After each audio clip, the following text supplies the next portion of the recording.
아버지 하나님, 참 주의 말씀을 父なる 듣기만 神様、하는 자가 私た 아니라 ちが主 주의 の御 말씀을 言葉 듣고 をただ聞くので 순종함으로써 はな 주님에 く、 대해서 従順す 더욱더 るものとな 알아가게 りますよう 하시고 に、 어, 主をもっと知っていき 주님에 ますよ 대한 うに、 주님에 대해서 더욱더 알아갈 수 있는 그러한 主に対し 삶을 て 살아가게 私 하시고 たちが 예, 知って 주님에 い 대해서 く人生 더욱더 となります 뚜렷이 ように、 알고 또 ま 주님을 たはっき 잘 りと主 증거할 수 を知っ 있는 て 자리까지 나아갈 수 証しす 있도록 る 주님 と 베풀어 ころまで導かれ 주시옵소서. ますように 예수님 導いて 이름으로 기도드리옵나이다. 아멘.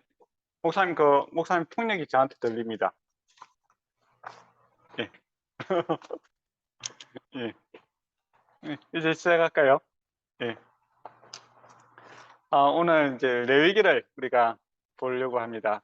레위기는 잘 안 보는 그런 성경 중에 하나죠. 예, 하나님 말씀인데 읽다 보면은 무슨 말인지도 잘 모르겠고 그래서 설교도 잘 안 하고 예, 설교를 잘 안 하다 보니까 무슨 내용인지 잘 모르니까 더 잘 안 보게 되는 그런 성경 말씀 중에 하나인데 근데 이제 유대인들 입장에서는 옛날 이스라엘 백성, 구약 이스라엘 백성 입장에서는 가장 먼저 배우고 또 가장 많이 보는 성경이 뭐냐라고 했을 때 바로 이 레위기입니다. 그러니까 율법을 배우자 할 때 그 율법 할 때 바로 이 레위기를 이야기합니다. 예, 그리고 어, 그, 그 율법 배울 때 제일 먼저 이제 보는 게 레위기 1장 1절 1장부터 이렇게 쭉 보게 되죠.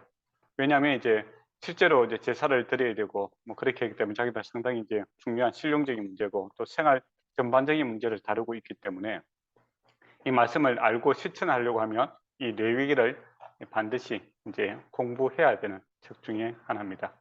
그러다 보면 구약 백성은 가장 많이 보고 또 가장 가까이 소중하게 생각했는데 우리 신약 옛날 모험으로서 온 사람들 입장에서는 너무 생소하고 잘 안 봐지는 그런 책이 또 레위기이기도 합니다. 근데 레위기가 이제 잘 모르고 이렇게 읽어보면 참 지루하다, 무슨 말인지 모르겠다 그런 생각이 드는데 레위기를 이렇게 공부해 보면 사실은 엄청나게 은혜가 있는 그런 책입니다. 그리고 내용도 참 깊이가 있고 그래서 걱정이 되기도 합니다. 레위기를 보면서 우리가 같이 은혜 가운데 은혜 충만한 시간 되기를 원하는데 과연 어떻게 될까 걱정이 되네요. 그러면 한번 제가 책을 프린트를 나눠드렸는데 이제 프린터 보면서 이제 이야기해 보도록 하겠습니다.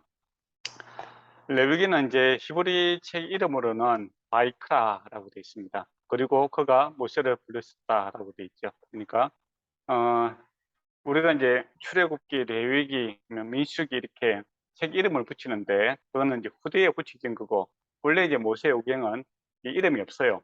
그래서 제일 처음에 시작되는 그 단어가 책 이름입니다. 그래서 그리고 이제 그가 즉 하나님이 모세를 부르셨다라고 이렇게 시작하고 있기 때문에 그 자체가 이제 책 이름이기도 하죠. 근데 그리고라는 단어가 있죠. 그러니까 이 레위기는 따로 이게 독립된 책이 아니라 앞에 있는 책과 창세기, 출애굽기, 지금 레위기 하면서 연결되고 있는 하나의 책으로 이렇게 되어 있습니다. 그리고 그가 하나님이 모세를 불러서 지금 말씀하고 있는 하나님의 말씀이다라는 것을 생각했으면 좋겠습니다. 그래서 또 레위기에 대한 또 오해 중에 하나가 뭐냐면 이 제사장들 책 아닌가 그렇게 생각하는데 또 레위인들을 위한 책 아닌가 그렇게 생각하는데 실제로는 그렇지는 않습니다. 물론 이제 제사장들을 위해서 또 레위인들을 위해서 예, 그 레위인들이란 그 본문은 딱 한 번밖에 안 나옵니다. 그런데 이제 레위기라 이제 그렇게 부르고 있는데 근데 실제적인 내용은 이제 이스라엘 백성들이 어떻게 하나님 앞에 제사를 지내며 어떻게 살아야 되는가 그 부분이 많이 있습니다. 그리고 제사장들을 위한 규례들도 있죠. 그러고 보면 이 레위기는 온 이스라엘 백성들을 위한 책이다라는 것이 이제 합당하다라고 이렇게 보시면 될 것 같네요. 하나님의 백성들이 이제 하나님의 백성답게 어떻게 살 것인가 그 내용이 주로 내용을 담고 있습니다. 그래서 이제 레위기는 이제 그 순서대로 이렇게 쭉 보면은 창세기 있고 출애굽기 있잖아요. 출애굽하고 나서 시내산에 도착합니다. 그죠? 그리고 이제 1년 동안 성막을 이렇게 만들죠. 그리고 이제 성막을 다 만들고 나서 이제 민수기 이제 그 출발할 때 보면은 그 그러니까 다 완성하고 나서 그 성막이 다 완성할 때는 출애굽하고 나서 2년 첫째 달에 완성이 되고, 그 다음에 출발할 때는 둘째 달에 그 출발을 합니다. 그러니까 이 한 달 사이에 하나님께서 주신 이렇게 말씀이다, 이렇게 보시면 되겠네요. 그래서 앞에 이제 그 시내산에 도착해서 출애굽기는 시내산에 도착해서 어디에서 이제 예배를 드릴 것인가가 이제 주 이야기입니다. 그럼 어디에서 예배 드려야 되는가라고 했을 때 바로 성막이죠. 성막에서 예배를 드려야 된다라는 거고, 그다음에 그러면 레위기는 어떻게 예배 드릴 것인가?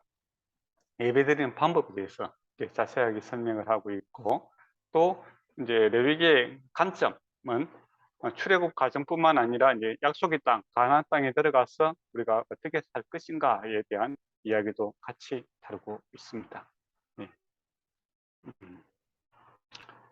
그다음에 이제 우리가 이제 레위기를 읽으면서 이제 우리는 기독교인들인데 유대인이 아니잖아요, 그죠? 기독교인인데 왜 이제 레위기를 읽어야 되는가? 이제 그런 이제 의문이 들 수도 있을 것 같아요, 그죠? 우리는 그리스도인이잖아요, 그죠? 예, 근데 우리가 뭐 제사 지낼 것도 아닌데, 소를 잡을 것도 아니고 양을 잡을 것도 아닌데 우리가 왜 레위기를 읽어야 되는가? 이제 그런 의문이 들 수도 있는데 왜 읽어야 되는지 한번 생각해 봅시다. 기독교가 이제 출발이 이제 그 구약에서부터 시작하지요.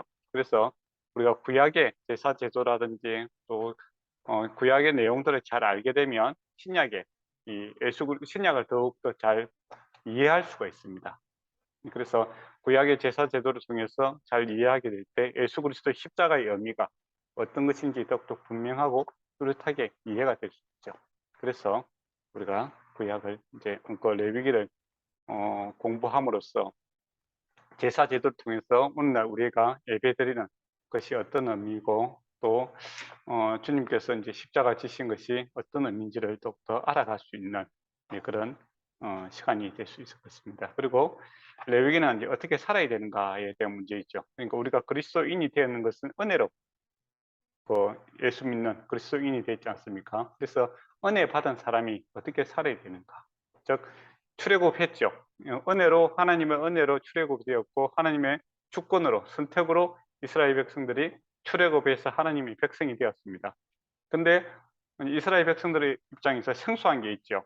하나님과 함께 살아가는 거, 이게 생소하다라는 겁니다. 물론 저와 여러분도 똑같죠. 예수님을 믿고 있는데 예수님, 하나님의 백성으로 살아가는 이 일에 있어서는 아주 생소합니다. 그러니까 우리가 세상에 익숙하지 하나님의 백성, 천국의 법을 따라 살아가는 것이 무엇인지도 모르고 어떻게 살아야 될지도 모르죠. 그래서 하나님께서 율법을 주셔서 하나님의 마음은 이런 것이다, 하나님은 이렇게 살기를 원하신다라는 것이 율법의 내용들입니다. 그래서 우리가 이제 레위기를 통해서 율법을 알아감으로써 하나님의 마음이 어떤 것인지를 알고, 또 하나님의 마음을 가지고 이 땅이 어떻게 실천할 것인가, 그것이 이제 답을 얻을 수 있겠죠. 그래서 하나님께서 우리에게 주신 이 레위기를 공부함으로써 이 땅에서 하나님의 백성답게 살아가는 것이 어떤 것인지를 이제 알아볼 수 있습니다. 그리고 레위기는 오늘날 이제 하나님의 용서와 이제 은혜를 지나치게 강조하고 있는 이제 그런 문제가 있죠. 우리가 이제 근데 우리 이제 목사님들이 이제 성도들이 마음을 좀 상하지 않게 하려고 노력을 많이 합니다. 그래서 은혜와 사랑 이런 내용들을 많이 이야기를 하죠. 그것도 중요한 복음의 메시지입니다. 근데 은혜 받은 자가 어떻게 살 것인가? 이 문제에 대해서는 우리가 많이 안 다루고 있는 것도 사실이죠. 그래서 우리 기독교인이 사실 좀 깊이가 없다라는 말들을 많이 듣게 되는데, 안타까운 일입니다. 사실 은혜 받은 자, 하나님의 백성이 된 사람은 하나님의 백성답게 살아야 되는 이제 그런 문제가 책임이 있죠. 그러니까 은혜 받았으면 거기에 대해 책임과 의무도 같이 따르고 있습니다. 그래서 그것을 이제 구체화시키기 위해서 우리가 레위기를 공부를 해야 됩니다. 그래서 이제 경건한 이야기가 많이 나오죠. 내가 거룩하니 너희도 거룩하라라는 겁니다. 그러니까 하나님 백성답게 사는 것이 뭐냐라고 했을 때 하나님은 거룩하신 분이기 때문에 우리도 거룩하게 살아야 된다라는 것이 레위기의 내용이죠. 그러면 거룩이 뭔가라고 했을 때 문자적으로 하면 분리되다라는 겁니다. 그러니까 세상과 다른 삶을 살아야 된다라는 것이죠. 근데 우리가 뭐 세상과 다른 삶이 뭔지 모르잖아요. 세상 안에 있었기 때문에. 그런데 하나님께서 우리를 선택해서 세상 밖으로 이렇게 끄집어냈습니다. 분리되는 거죠. 이제는 세상에 속한 자가 아니라 하나님께 속한 자가 되었다라는 겁니다. 그래서 분리되어 살아가는 것. 예, 그러니까 하나님께 속하여 세상에서 분리되어 하나님께 속하여 살아가는 것이 무엇인지를 알아가는 것이 레위기의 내용이죠. 그래서 거룩이라는 것은 이제 세상과 분리되어 있는 하나님의 성품을 따라 살아가는 것이 거룩입니다. 하나님은 빛이시다라고 하지 않습니까? 그래서 어둠이 없고, 예, 그분은 순결하시고, 예, 그 다음에 빛이 되시기 때문에 예, 그 어둠이 전혀 없고 순결하신 또 정결하신 그런 모습들을 이야기하고 있죠. 그래서 우리가 이제 어둠에 속해 있던, 그러니까 타고날 때부터 정적인 타락이라고 이야기하죠. 정적인 타락이다라는 것은 사람이 얼마만큼 악하신가 그 이야기가 아니라 우리 힘으로는 도저히 하나님 알아갈 수 없다라는 것이죠. 그래서 하나님 알 수도 없고 하나님 믿을 수도 없는데 그런 상태에 놓여 있다라는 겁니다. 선을 추구하지 않고 또 선을 향한 능력이 없는 무능한 상태에 있는 것이죠. 근데 하나님께서 이렇게 우리를 선택했습니다. 그래서 이 어둠에서 빛으로 이렇게 옮겼죠.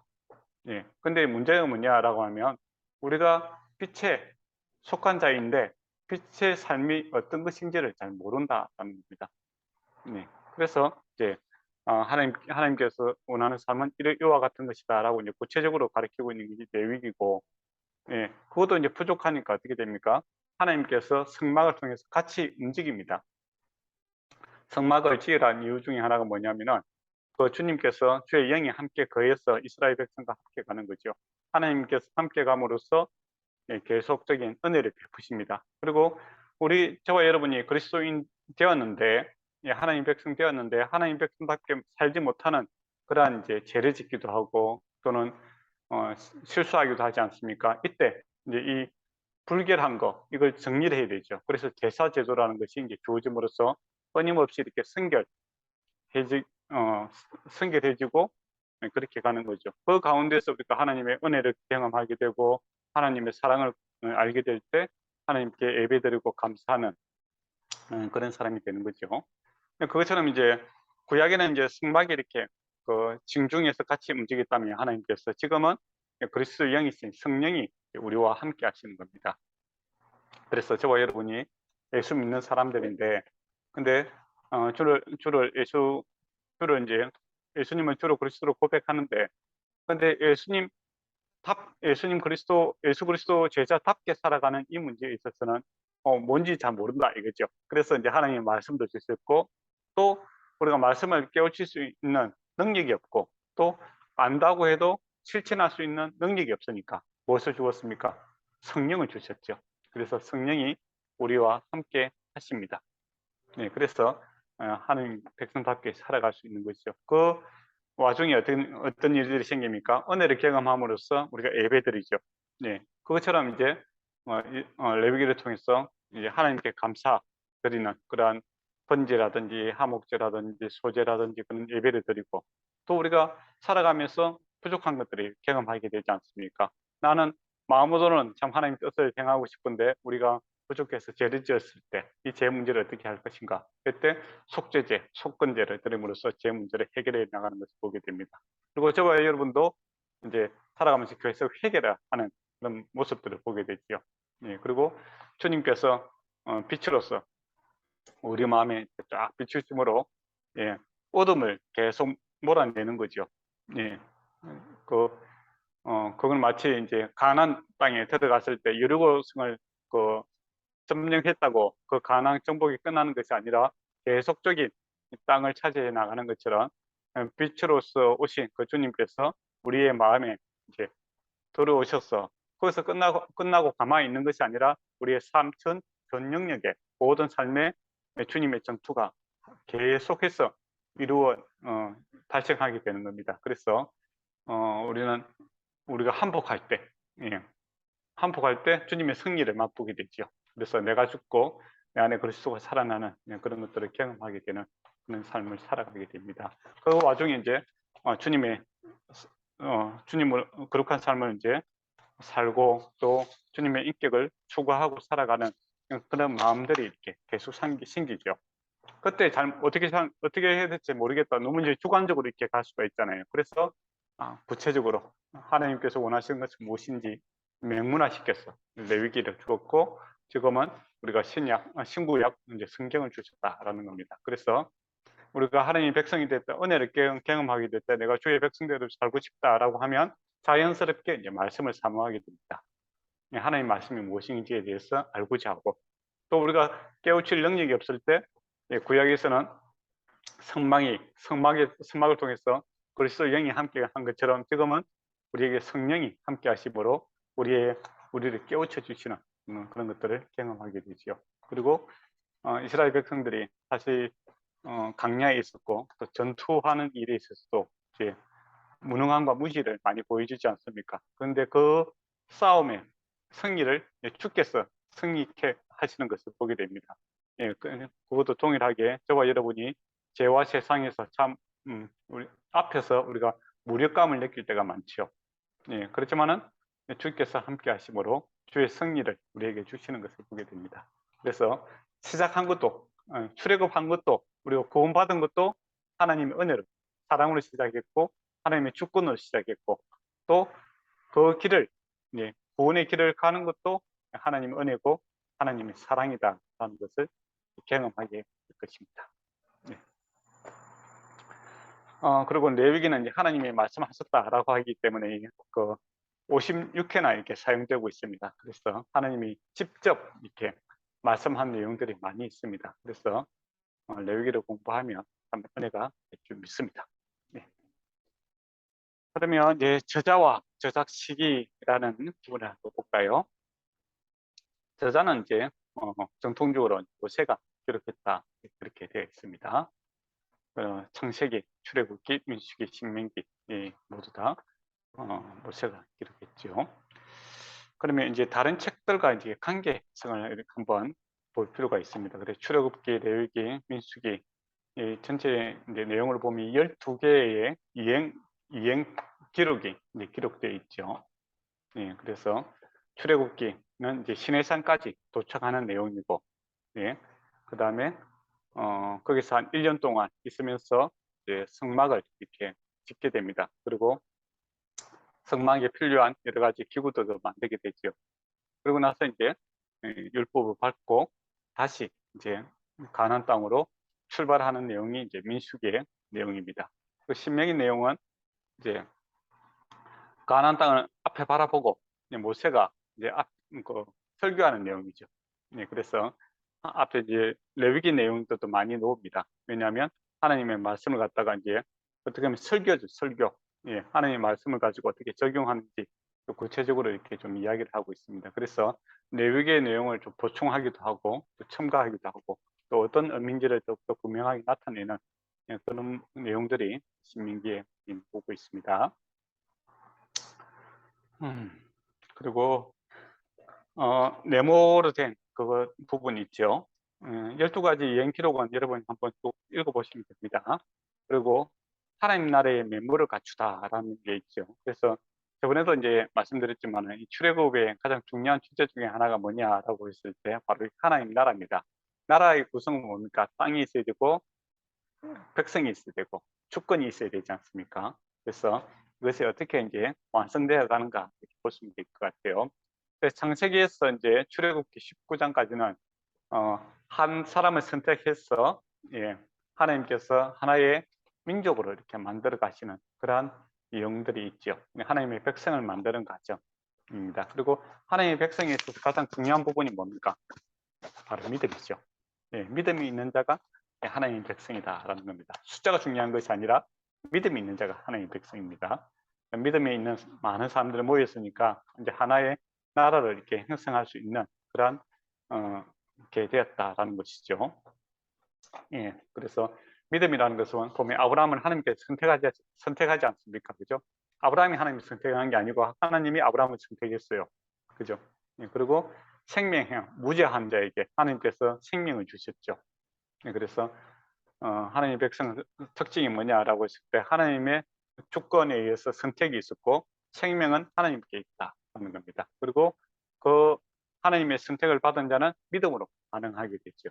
예, 그러한 믿음의 백성들이 어떻게 구성이 되고 하나의 이스라엘이 이렇게 형성되었는지를 창세기부터 출애굽 19장까지 이렇게 이야기를 하고 백성에 대한 이야기고 그 다음에 영토, 땅이 필요하지 않습니까? 그 땅은 이제 민수기부터 시작해서 민수기 10장부터 시작해서 여호수아 24장까지 하나님께서 이스라엘 백성에게 땅을 주셨더라라는 거고 그리고 주권은 어디에 있는가? 예.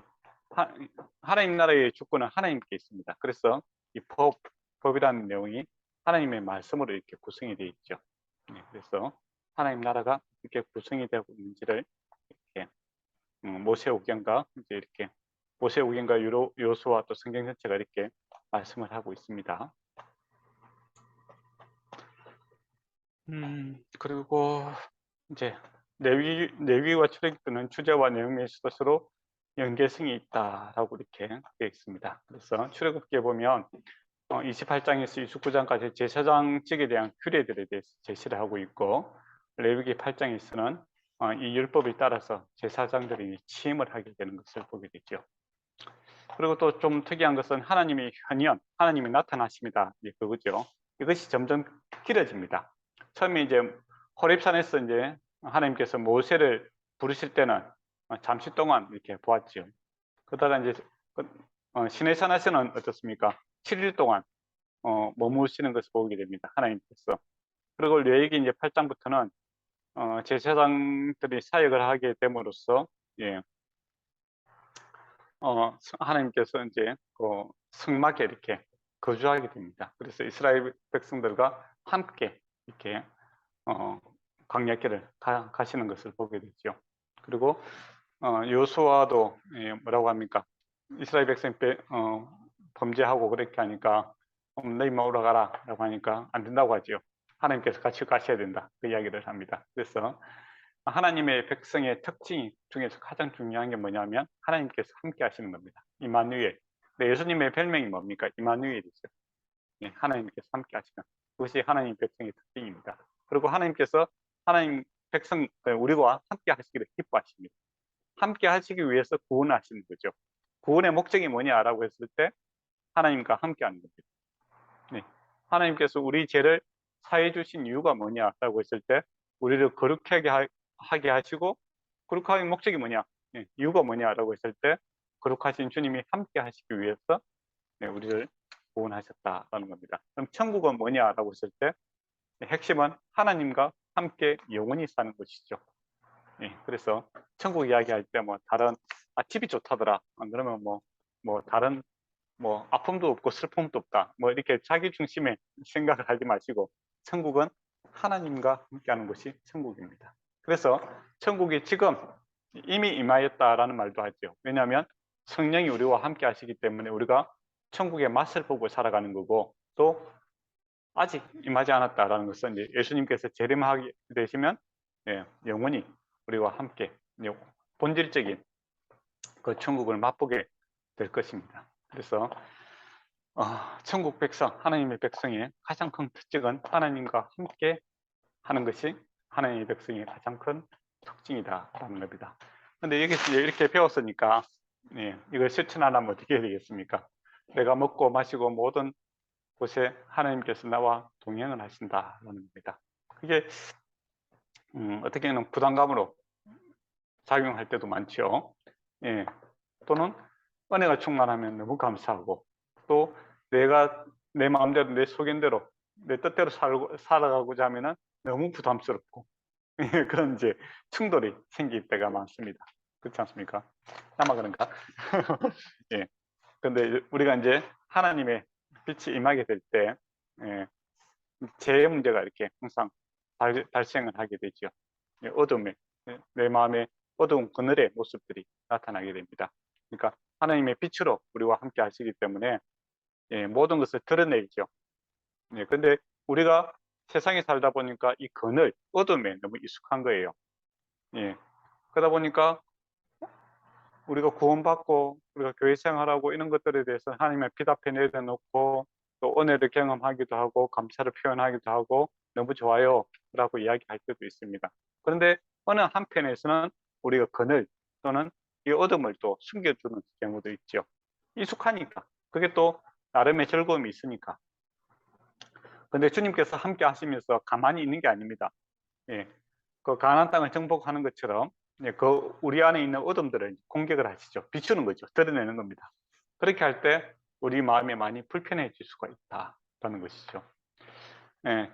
죄인임을 이제 우리가 알게 되는 경우가 있죠. 이때 어떻게 사람들이 반응하는가 이렇게 보면 세상 사람들은 어떻게 반응할까요? 많은 이제 요즘에 이제 유행하는 이제 죄에 대해서 어둠에 대해서 이제 이야기할 때 남 탓을 많이 합니다. 축소시키고 나는 뭐 괜찮은 사람인데 환경이 안 좋고 또 뭐 부모님을 잘못 만났고 뭐 유전적으로 문제가 있고 또 시대를 잘못 만났고 친구를 잘못 만났고 탓을 많이 하고 또는 축소를 시키죠. 이 정도로 뭐 다 그렇게 아닌가 사람인데 이 정도 죄 안 짓고 살아간 사람이 어디 있는가. 슬픔 뭐 분노 뭐 이런 거 없는 사람이 어디 있는가. 다 그렇지 않느냐. 그렇게 축소 내지는 은폐하려는 이제 그런 모습들이 계속 나타나지요. 근데 주님께서는 계속 그것을 비추는 겁니다. 그거 옳지 않다. 이제 그렇게 이야기하죠. 근데 이제 세상에서 주는 위로들은 이제 보면 그렇죠. 아유 그래 뭐 사람이니까 그만하면 됐다. 그럴 수도 있다. 그런 이야기를 하게 되죠. 그래서 동질감을 형성해 주려고 애렸습니다. 그리고 이 너의 잘못이 아니라 다른 환경이 안 좋아서 그렇고 여건이 안 좋아서 그렇고 또 뭐 사람을 잘못 만나서 그렇고 뭐 등등을 이제 핑계를 대주면서 회피할 수 있는 그런 길들을 많이 열어주죠.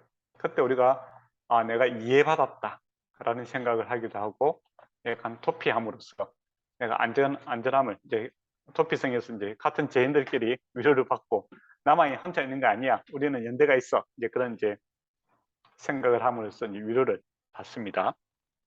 그게 이제 삼담학 내지는 십자학에서 이제 그렇게 많이 접근을 하고 있죠. 근데 주님은 어떻게 하실까요? 성경은 어떻게 합니까? 이 문제에 대해서 회개하라라고 이야기합니다. 회개하면 내가 죄인이다 고백하라라는 것이죠. 죄를 고백하게 되면 주님께서 죄 씻음 해결해 주시겠다 그렇게 이야기를 합니다. 그게 요즘에 상담학이라든지 심리학이라든지 세상이 주는 답과 기독교가 제시하는 답과 차이점입니다. 그래서 뭐가 옳은가 이제 그렇게 생각했을 때 탓하지 마시고 내 죄가 빛에 의해서 이제 비추어져 있을 때 나타날 때 하나님 앞에 고백하면 주님께서 죄 씻음 깨끗하게 씻겨 주시고 새롭게 하는 것을 우리가 경험하게 될 것입니다. 그 제사 지내는 것도 그렇죠. 속죄, 속건 죽는 거 아닙니까? 죽어야 해결되는 거지. 죽지 않고 아픈 사람들끼리 많이 모여서 동병상련이라고 하죠. 같은 병을 가지고 서로 위로하고 그렇게 한다고 해결되는 게 아닙니다. 병은 그래요. 또 뭐 진통제 이렇게 많이 놔주는 거 암이 걸렸다 생각해 보세요. 근데 일시적으로 안 아프게 진통제를 많이 놔준다고 생각해 보세요. 그게 낫습니까? 맞는 건 아니잖아요. 일시적인 위로, 격려 이거 갖고 해결되지 않습니다. 그래서 우리 마음의 어두움은 주님의 빛이 임하게 될 때 고백, 내가 그러한 자입니다. 탓하지 마시고 내 잘못입니다. 주여 용서하소서. 그렇게 할 때 우리의 어둠이 사라지게 될 것이고 주님의 밝음이 나타나게 되겠죠. 그래서 우리가 회개한다는 것, 고백한다는 건 상당히 부끄러운 일이죠, 사실은. 그런데 고백하게 되면 어떻게 됩니까? 이상하게 주님께서 우리에게 새로운 성령의 기쁨, 우리에게 주시는 것들을 우리가 경험하게 됩니다. 그래서 내가 죽을 때 그리스도가 살아나는 것들을 경험하게 되죠. 이게 또 레위기를 배우는 목적이고 또 제사를 배우는 이유 중에 하나죠. 내가 제물되어 죽을 때, 포기할 때 주님께서 깨끗하게 씻어 주시고 또 회복시켜 주는 것들을 우리가 경험하게 될 것입니다. 그래서 레위기를 통해서 우리가 이제 볼 때 많이 부담스러운 부분이 있죠. 많은 제사들이 있고, 그리고 또 많은 그리스도인은 이렇게 살아야 된다 이런 거 할 때 참 부담이 되는 경우가 있을 것입니다. 그때 우리 시대하고 안 맞다, 그렇게 이야기하지 마시고, 또 내 환경하고 안 맞다라고 이야기하지 마시고, 또 내 능력으로는 이걸 할 수 없다라고 하지 마시고, 주여 내가 죄인입니다. 주여 나를 도우소서라고 할 때 여러분이 세상이 줄 수 없는 그 위로함, 하나님의 능력, 하나님의 은혜를 경험하게 될 것입니다. 그리고 레위기는 이제 민수기하고도 관계가 많죠.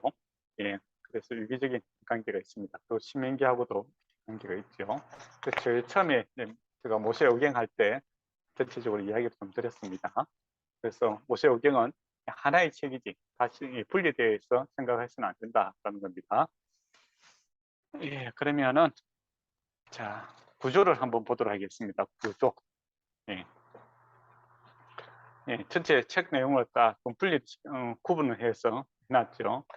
첫 번째는 이제 제사에 대한 율법에 대한 이야기가 나옵니다. 그래서 1장에서부터 6장까지를 보면 백성들을 위한 제사 규례라고 되어 있죠. 그러니까 백성들이 하나님 앞에 어떻게 하나님 앞에 제사를 드려야 되는가에 대한 구체적인 내용이 있고, 그 다음에 그 제사를 돕는 제사장들이 어떤 제사에 대한 지침서 이렇게 있습니다. 그러니까 이 제사의 핵심 주인공은 누굽니까? 하나님께 제사를 드리는데 그 중심은 그 제사에 있어서 가장 중요한 사람들이 누구냐면은 제사장이 아니라 백성들입니다. 제사장은 그 백성을 돕는 거고, 또 예배도 똑같죠. 우리가 하나님 앞에 예배 드리는 거, 하나님이 제일 중요하죠. 근데 누가 예배 드려야 되는가라고 했을 때 목사님이 예배 드리는 것이 아니라 성도들이 하나님 앞에 예배 드리는 것이죠. 목사는 하나님께 예배 드리는 데 있어서 도와주는 사람이다 라는 겁니다. 그렇죠. 그래서 예배는 목사님이 혼자서 이렇게 설교하고 뭐 그렇게 하는 것이 예배가 아니라, 설교하는 것도 그렇고 찬양도 그렇고, 구경하는 게 아니에요. 요즘에는 예배가 약간 너무 이렇게 큰 예배 뭡니까? 그 집회 같은 데 가면은 마치 설교하는 사람, 그 다음에 찬양하는 사람들 구경하는 쇼처럼 이렇게 생각하면 안 된다라는 겁니다. 저 사람들 찬양 잘하네, 말씀 잘 전하네, 그렇게 구경하는 것이 아니라, 그 예배의 핵심은 거기에 모인 하나님의 성도들이 하나님의 말씀을 이해하고 또 하나님께 찬양하고 감사하는, 그리고 목사도 그렇고 찬양하는 사람들도 그렇고 이 예배를 돕는 사람들이지 자기들이 거기에 주인이 아니다, 주인공이 아니다라는 겁니다. 공연이 아니다라고 생각하시면 됩니다. 공연은 그 앞에 그 하는 사람들이 주인공이죠. 그 사람들이 뭐 이렇게 빛나게 하는 것이죠. 근데 예배는 우리 모인 사람들이 하나님과 만날 수 있도록 우리가 도와주는 역할을 해야 된다라는 것이죠. 그 다음에 성막에서 이제 예배가 시작된다라고 했습니다. 성막에서 예배드리는 이유가 뭐냐면 하나님께만 예배를 드려야 되기 때문입니다. 하나님께. 예배의 대상은 하나님이시다라는 것이죠. 그래서 보면 아론과 아들들이 제사장으로 취임을 받게 됐죠. 그리고 성막에서 예배를 드립니다. 근데 참으로 불행한 일이 생기죠. 납단과 아비후가 다른 불을 가지고 하나님 앞에 제사를 지내다가 불이 나와서 그들을 삼켜버리는 것을 보게 됩니다. 그래서 이 너무한 거 아닌가? 한번 실수했는데 그렇게 생각할 수도 있을 것 같아요. 그래서 예배의 중심은 하나님의 말씀대로 이렇게 해야 된다는 겁니다. 우리 생각대로, 내 뜻대로, 우리가 보기 좋게끔 예배드리는 것이 아니라 예배는 하나님의 말씀대로 예배드려야 된다는 것이죠. 그걸 갖다가 우리에게 적용하면 어떻겠습니까? 예, 예배는 사람들이 기뻐하게 하는 곳이 아니라 예, 하나님이 기뻐하시는 예배가 되어야 되는 것이고, 또 사람들의 마음을 맞추는 것이 아니라 하나님의 뜻에 우리가 맞춰야 되는 그런 것이 예배지요. 예. 그래서 뭐 얼마나 우리가 뭐 많이 모였고 얼마나 우리가 열정적인가, 이게 중요한 게 아닙니다. 예배는 하나님의 말씀이 바르게 증거되었느냐가 중요한 것이죠. 그리고 우리가 하나님의 말씀을 바르게 받아들이느냐, 이게 중요하지. 예. 우리의 열정, 뭐 다른 불이죠. 하나님, 사람들이 기뻐하는 그런 다른 불을 가지고, 화려한 불을 가지고 또 뭐 사람들이 좋아하는 향기를 첨가하고 그렇게 해서는 안 된다는 겁니다. 하나님의 말씀이 순수하게 바르게 전달되고 또 우리가 그 말씀에 순종하는 것이 이 예배다라는 것이죠. 그런 의미에서 이 하나님의 말씀을 잘못 전달하면 책임도 크죠. 영광이 큰 만큼 책임도 크다는 겁니다. 그래서 신약에서 보면 뭐랍니까? 많이 교사되지 마라라는 것은 교사하지 말라는 소리가 아니라 바르게 해야 된다. 책임이 크다라는 것입니다. 영광스러운 것이고 그만큼 책임이 크다라는 것이죠. 그 다음 11장부터 해서 15장까지는 정결과 부정에 대한 이야기를 하고 있습니다.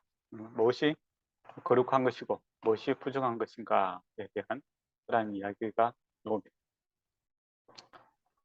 그리고 속죄일에 대해서 이제 이야기를 하고 있죠. 6장에 보면 속죄일은 이제 중요한 날입니다. 예수 그리스도의 그 십자가의 의미, 속죄의 의미가 무엇인지를 이제 잘 이해할 수 있는 그런 장입니다.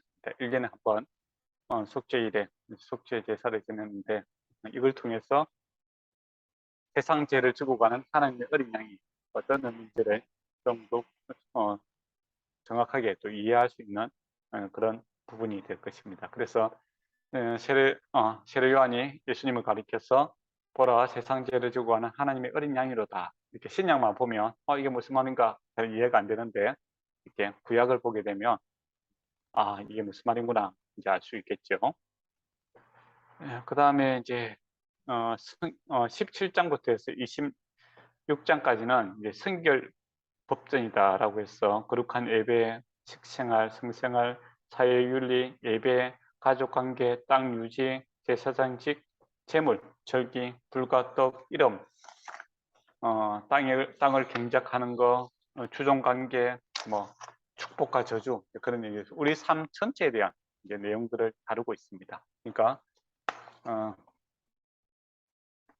하나님 백성이 살아가는 모든 삶이 하나님 앞에 예배가 되어야 되는 것이죠. 그래서 우리에게 적용하면 예배는 주일날 1시간에 끝나는 것이 아니라 그것을 하나님과의 관계가 회복됨으로 인하여 우리 교인들 관계, 우리 가족 관계, 사회생활, 우리의 삶 모든 부분에 있어서 하나님 예배가 이렇게 확장이 되어 나가야 된다는 것이죠. 그리고 우리가 하나님 말씀을 들음으로써 순종하고 아멘함으로써 끝나는 것이 아니라 내 삶에 적용이 되어 나아가는 그런 부분이 있어야 됩니다. 그래서 하나님 믿는 거, 이거 갖다가 중요한 주제가 뭐냐면 하나님과 교제하는 것이죠. 요한 1서는 이제 제가 보고 있습니다. 설교하고 있는데 제가 이제 고민이 많았던 부분이 뭐냐면은 요즘에 교회에 대해서 정말 고민이 많은 거예요. 세상에서 이제 한국 교회가 좀 많이 이렇게 약해지고 가고 있고, 또 사람들이 또 하나님이 잘 모르고 다른 것들에 대해서 관심을 가지게 되고 힘이 없어지고, 또 우리 이제 복음의 2세대, 3세대들이 너무 이렇게 1세대가 가졌던 그 하나님에 대한 열정도 잊어버리고 이제 그렇게 살아가는, 그래서 점점 이렇게 약해지는 그런 부분에 대해서 과연 어떻게 해야 되는가, 그게 한 몇 개월 동안 제가 갖고 있었던 의문이고 이제 기도 제목이기도 하였습니다. 근데 이제 이번에 요한 1서를 이제 공부하면서 답을 얻었어요. 요한이 이제 그 나이 많아서 이렇게 기록을 하게 되거든요. 그때 보면 이제 그때 상황이 이제 그 예수님을 믿었던 이 세대가 이렇게 열정적으로 하나님이 섬기던 그러한 열정은 사라지고 이 3세대가 됨으로써 정말 이렇게 대충 신앙생활 하는 사람들이 많아지고 또 스스로 교회 안에 죄와 또 이단들에 대해 생김으로 인하여 계속이 힘이 약해지는 그런 상황이었습니다. 그때 사도 요한이 제시하는 것이 바로 교제예요. 하나님과 교제를 통해서 이 문제를 해결하는 그런 것이 요한 일서였습니다. 그래서 그런 측면에서 보면 이 레위기하고도 관계 있어요. 그래서 하나님께서 우리 삶 전체를 이렇게 다 그룹으로 이렇게 이야기하고 있지 않습니까?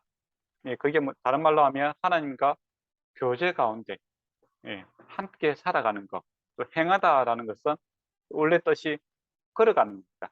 하나님과 함께 걸어가는 것. 예, 우리가 삶에 있어서 걸어 다니는 모든 삶의 영역에서 거룩이 나타나기를 원하신다는 겁니다. 그게 이제 교제지요. 교제하니까 우리가 또 어감이 좀 요새 너무 약해요. 교제하면은 뭐 커피 한 잔 먹고 밥 한 끼 먹고 이제 그런 걸 교제라고 생각하는데 그거보다 더 깊은 뜻이 예, 하나님께서 원하는 교인의 교제입니다. 교감이라고 해야 되겠죠. 마음이 하나가 되는 것. 예, 그거. 그래서 함께 한 길을 바라보고 걸어가는 그런 것. 그러고 보면 생활의 패턴이라 할까, 삶의 패턴, 모든 삶의 영역을 이제 주님 앞에 드리고 주님의 뜻대로 살아가고자 하는 그게 이제 하나님과 교제하며 살아가는 것이다라는 겁니다. 그것이 그 이 세대가 그러니까 복음의 이 세대 지금 우리 한국 교회뿐만 아니라 세계 교회에게 주신 하나님의 답이다 그렇게 생각합니다. 그래서 하나님 거룩하신 하나님과 교제함으로써 함께 걸어감으로써 우리 안에서 예, 주님에 대해서 깊이 알아가게 되고 또 말씀을 듣는 것으로 끝나는 것이 아니라 그 말씀을 순종함으로써 주님의 뜻을 더욱더 분명하게 알아가고 또 실천할 수 있는 구체화시킬 수 있는 그 힘이 어디에서 나는가 했을 때 우리와 함께하고 있는 그 하나님과 교제함으로써 우리의 모든 삶의 영역에 주님께서 역사하시도록 내어드리는 그것이 답이다라는 겁니다. 그런 목적으로 레위기가 기록되어 있는 거죠. 그래서 하나님의 말씀으로 제사로서 끝나는 것이 아니라 하나님과 그 제사의 정신을 가지고 우리의 모든 삶의 영역에 있어서 주의 영광이 나타날 수 있도록 하고 있는 것이 바로 이 레위기의 목적입니다. 그래서 삶의 전 영역을 이렇게 다 다루고 있습니다. 네. 그래 보면 저와 여러분이 하나님과 교제함으로써 우리의 모든 삶의 영역에 있어 주의 거룩이 다시 회복되고 또 그로 인하여 주의 영광이 나타남으로써 우리가 거룩한 주의 백성이 되기를 원하고 빛과 소금의 삶을 잘 살아갈 수 있기를 원하고 또 축원합니다. 그리고 27장에 보면은 소원에 대해서 나와 있습니다. 이 소원은 자발적으로 하는 거죠. 하나님 말씀대로 살았으니까 너무 그렇게 살고 싶다 이겁니다.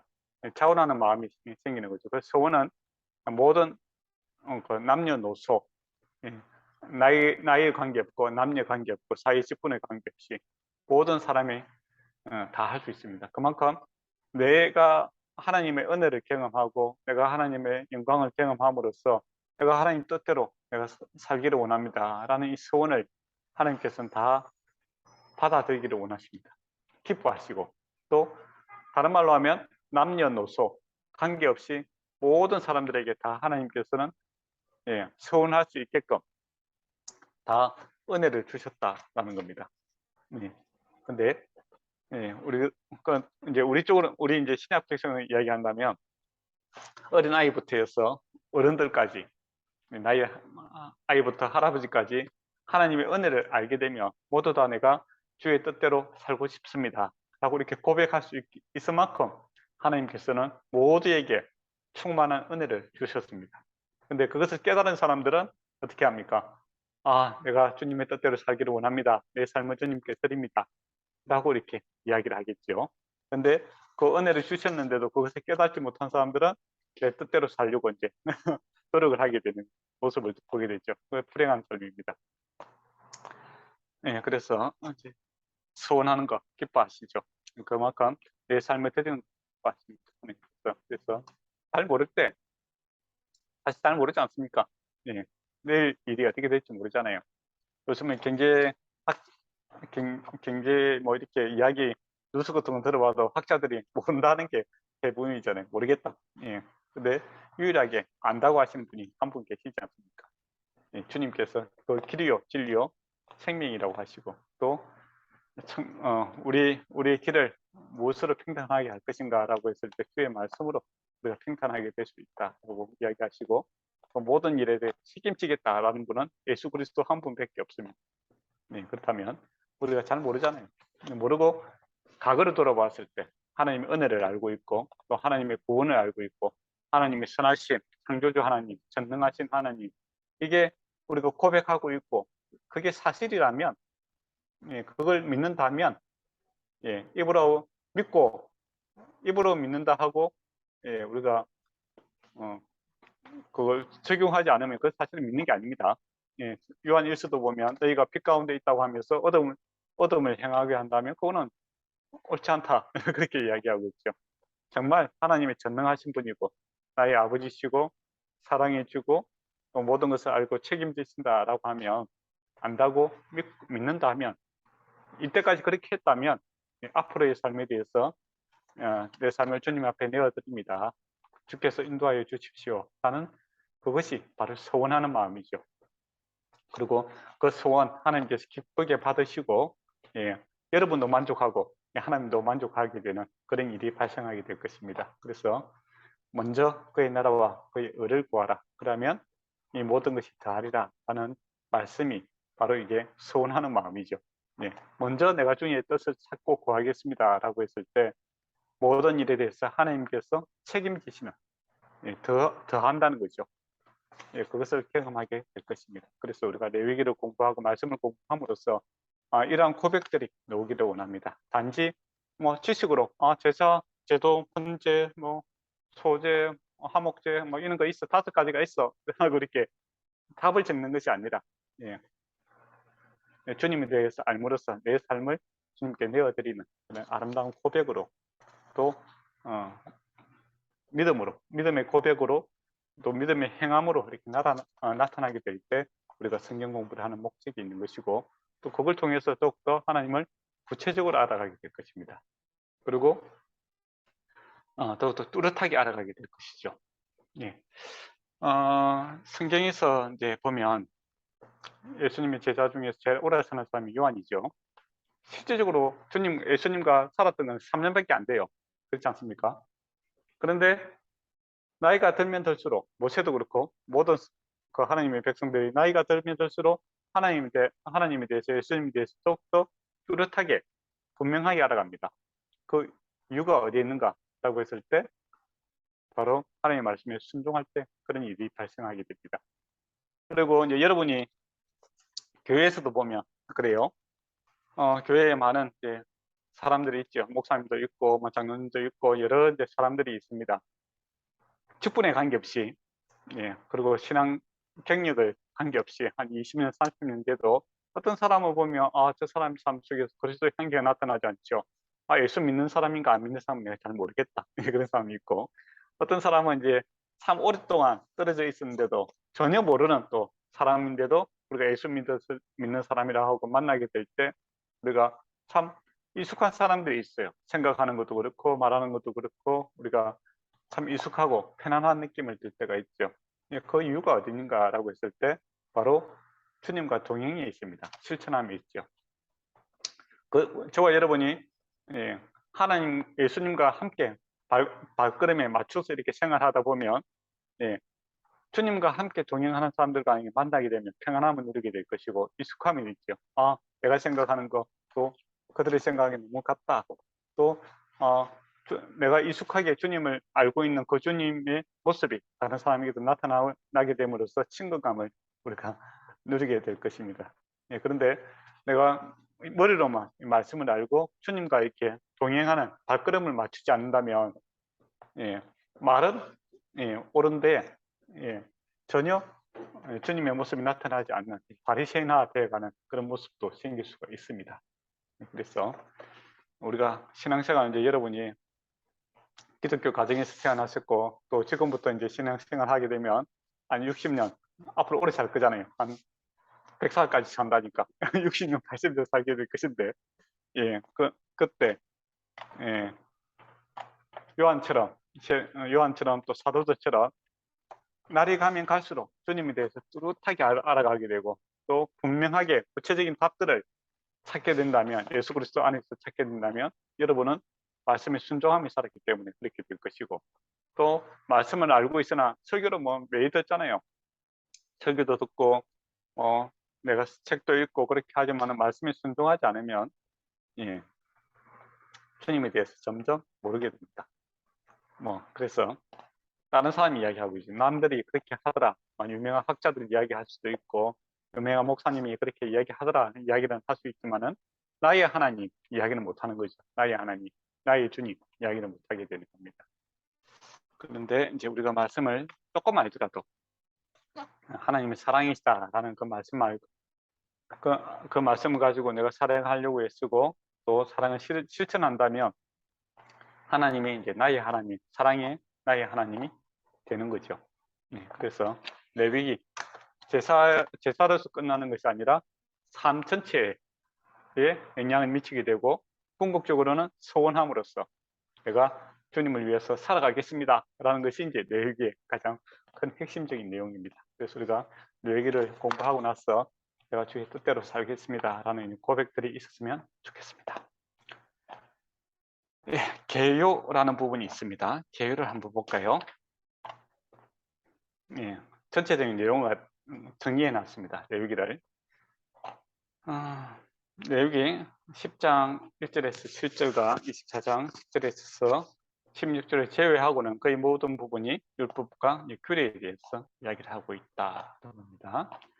하나님의 택함을 입은 거룩한 백성이 거룩하신 하나님께 예배드릴 때 어떻게 드려야 하는가가 이 책의 중심 주제다 그렇게 되어 있죠. 그리고 첫 7장까지는 1장에서 3장까지는 자발적으로 드리는 제물에 대해서 이야기를 하고 있다. 번제, 소제, 화목제. 그리고 4, 5장은 속죄제, 제를 이제 제와 관련된 거죠. 그러니까 제가 발생했기 때문에 의무적으로 드리는 그런 겁니다. 그래서 속죄제, 속건제 두 가지가 있다. 그렇게 되어 있죠. 그다음 6장, 7장은 6장에서 7장은 하나님께 드릴 때 제사장들이 어떤 역할을 해야 되는가 그런 부분에 대해서 이야기를 하고 있고 8장에서 10장까지는 제사장직에 대해서 이렇게 초점을 맞추고 있습니다. 그래서 8장에는 아론과 그의 아들들이 임직입니다. 예, 제가 오타가 났어요. 임직한 다음에 9장에서 처음으로 영광스러운 제사장 사역을 이제 시작을 하게 되죠. 예. 그리고 모세는 이제 선막과 제단을 성결하게 한 것을 보게 됩니다. 근데 이제 안타까운 것은 납단과 아비후가 잘못하여 죽게 되는 내용이 되죠. 그래서 많은 책임에는 엄격한 기준들이 동반되고 있는 것을 보게 되죠. 그리고 11장에서 15장까지는 주제를 바꿔서 하나님의 백성의 정결한 삶에 대해서 초점을 맞추고 있습니다. 그래서 정결한 짐승과 부정한 짐승이 무엇인지에 대해서 이제 나누고 있죠. 이것도 나중에 공부하게 될 것입니다. 어떤 의미를 갖고 있는지. 그리고 이제 12장에 아이를 낳는 산모들에 대해서 부정하게 된다. 이것도 이제 오해하시면 안 됩니다. 부정하다라고 있으면 뭐 나쁜 게 아니라 요즘처럼 하면 우리가 회사에서 아이 낳으면 어떻게 됩니까? 산후 후과를 주지 않습니까? 그죠? 그래서 부정하다 하고 하면서 아무도 이렇게 접근하지 못하게 하고 아무 일도 못하게 함으로써 실제적으로는 어떻습니까? 휴가를 주는 겁니다. 아이 낳았을 때. 그죠? 아이 낳았을 때 쉴 수 있는 그 권한을 주는 거죠. 예. 그리고 13장에서 14장까지는 이제 피부병이라든지 곰팡이병 이런 것들에 대해서 다루고 있고, 그다음 15장에는 이제 남녀간의 성관계가 어떤 것이 정결한 것인가 이제 그런 이야기를 하고 있습니다. 그리고 16장은 속죄에 대해서 이야기를 하고 있고, 17장에서 26장까지는 이제 정결의 법정이다라고 해서 이제 모든 삶의 영역에 대해서 쭉 기록을 하고 있습니다. 그리고 17장은 예배를 어떻게 드려야 적합한지에 대해서 이야기를 하고 있고 18장과 22장까지는 가족관계 안에서 순결이라는 부분, 그다음에 21장에서 25장 공동체가 예배 의식에 대해서 여러 가지 규례에 대해서 이야기를 하고 있습니다. 그리고 26장은 축복의 길과 저주의 길을 이야기를 하고 있죠. 선택하라 이겁니다. 신명기도 그렇게 되어 있습니다. 예배도 그렇죠. 하나님 말씀이 이제 선포되고 나서는 항상 이 선택의 저주의 길과 축복의 길이 있는데 어떤 길을 선택할 것인가 너희가 선택하라 다짐을 해야 되는 게 있습니다. 그리고 27장까지는 27장은 이제 장막, 승막에 대해서 운영하는데 그 비용을 어떻게 충당할 것인가에 대한 내용이 있습니다.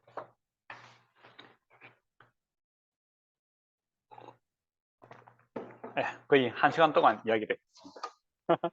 근데 우리에게는 아직까지 남은 시간이 있습니다. 30분이나 시간이 있습니다. 얼마나 좋습니까? 혹시 이제 여기까지 이야기를 했는데 질문이 있으면 질문을 받고 질문이 없으면 신경 이제 레위기 1장을 공부하도록 하겠습니다. 혹시 질문 있습니까?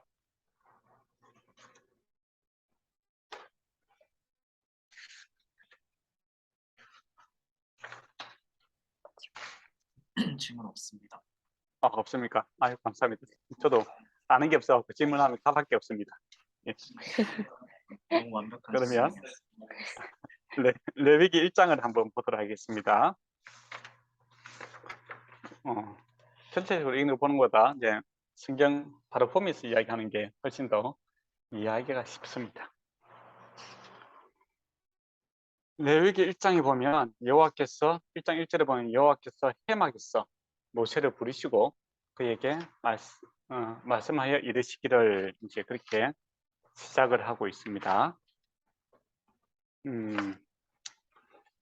보면 하나님께서 불렀는데 모세를 부르셨다라는데 어디서 불렀는가라고 했을 때 해막에서 이제 불렀다랍니다. 해막은 무엇입니까? 나만 공부하기 힘드니까 여러분도 공부 좀 해야 되지. 질문도 하고 그래야 되지. 해막이 뭡니까?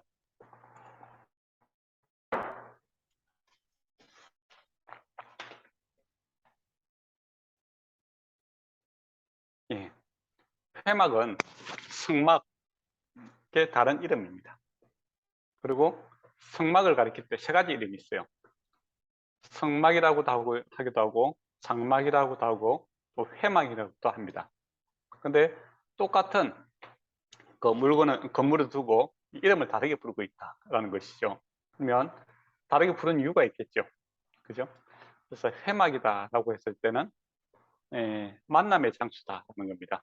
그러니까 성막을 지은 이유가 뭐냐라고 했을 때 하나님과 만남의 장소를 제공하고 있다. 그래서 성막의 목적이 뭐냐라고 했을 때 하나님과 만남이 있는 대화가 있는 곳이 바로 성막입니다. 그래서 예수님께서 뭐라면 성전은 아버지께 기도하는 집이다 라고 이야기하지 않습니까? 그래서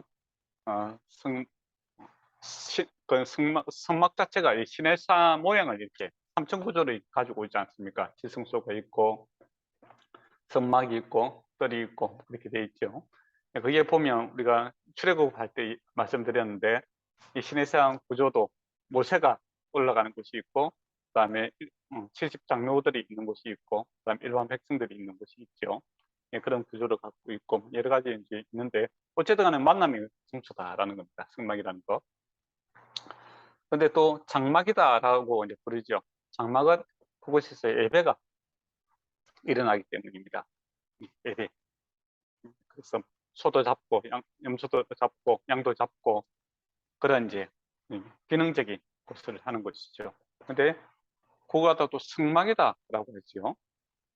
그거는 이제 성막이다 부르는 것은 그것의 성격을 가리키는 거죠. 이거 거룩한 곳이다. 그런 곳입니다. 그러니까 세상의 물건으로 이렇게 지었지 않습니까? 뭐 금이든 은이든 뭐 텐트든 이게 다 세상의 물건이 있잖아요. 그 세상에 땅에 이렇게 위에 있습니다. 그렇지만은 세상에 섞여 있지만은 그 본질적으로 그래서 성막이다, 거룩한 곳이다라는 겁니다. 하나님이 임재하는 곳이다라는 겁니다. 그래서 거룩한 곳이다라는 것이 뜻으로서 이제 성막입니다. 그래서 성막 공부를 하다 보면 이 예수 그리스도의 그 모형이 잘 나타나 있습니다. 그러니까 저번에 한번 공부했었죠, 그죠? 성막을 이렇게 공부하면은 예수 그리스도가 어떤 분이신지를 우리가 잘 이해할 수가 있습니다. 그래서 성막이다라고 세 가지 이름이 있다. 회막, 정막, 성막이 있는데 다 같은 장소를 가리키는데 그것의 목적에 대해서 또 역할에 대해서 그리고 그것을 갖고 있는 기본적인 성격에 대해서 이렇게 이야기를 하고 있다. 이렇게 보시면 될 것 같습니다. 그럼 모세를 이제 부르셨어요. 부르는데 모세를 부르다가 보면은 어떻습니까? 처음에는 떨기나무 밑에서 주님께서 떨기나무에서 이제 부르시죠. 그 다음에는 시내산에서 이렇게 부르시고 그리고 지금 해막 앞에서 이렇게 부르십니다. 세 번 연속성이 있죠. 그리고 시간적으로 보면 어떻습니까? 떨기나무 앞에서는 좀 짧게 시간을 보내죠. 그죠? 예. 근데 시내산에서는 한 7일 동안 이렇게 오랫동안 있습니다. 근데 지금은 어떻습니까? 앞으로는 이 해막에서 계속 주님과 함께 살아갈 것입니다. 그래서 하나님과 교제하는 시간이 점점 이렇게 길어지고 있는 것을 보게 되죠. 예, 그래서 신앙 성숙도 그런 것 같아요. 주님과 계속 오랫동안 계속 함께 살아가는 것이 우리 구원의 성막을 주신 이유다라는 겁니다. 그래서 저와 여러분이 그리스도의 성전이다 그렇게 이야기하잖아요, 그죠? 그게 하나님과 함께 살아가는 겁니다. 하나님께서 출근을 하시고 퇴근을 안 하시는 거죠, 한마디로. 성막 우리는 이제 구약에는 하나님께서 출근했다가 퇴근을 하십니다. 그러니까 그 선지자들이라든지 그다음 특별한 사람들에게 하나님께서 주의 성령이 임하잖아요. 다윗도 그렇고 뭐 사울에게도 성령이 임하기도 하고 그랬는데 근데 거기에 떠나버립니다. 근데 신약 백성이 특권이다라고 했을 때 또 예수 그리스도께서 십자가 지시고 부활하시고 승천하신 그 구원이 이루어짐으로써 다 이루어졌다라는 그 뜻 안에 그 결과로 어떤 일이 생겼냐면 우리에게 찾아오셔서 하나님께서 출근하셔서 퇴근을 안 하시고 계속 함께 살아가는 겁니다. 천국까지. 그래서 이걸 알게 되면 우리가 이제 요즘에 이제 종말론자들 이제 그런 사람들이 주님이 언제 오시는가 날짜에 대해서 상당히 궁금하게 생각하지 않습니까? 예. 근데 그걸 이제 해결할 수가 있는 거죠. 주님께서 이미 우리 안에 계시기 때문에 언제 오셔든지 상관이 없는 거죠.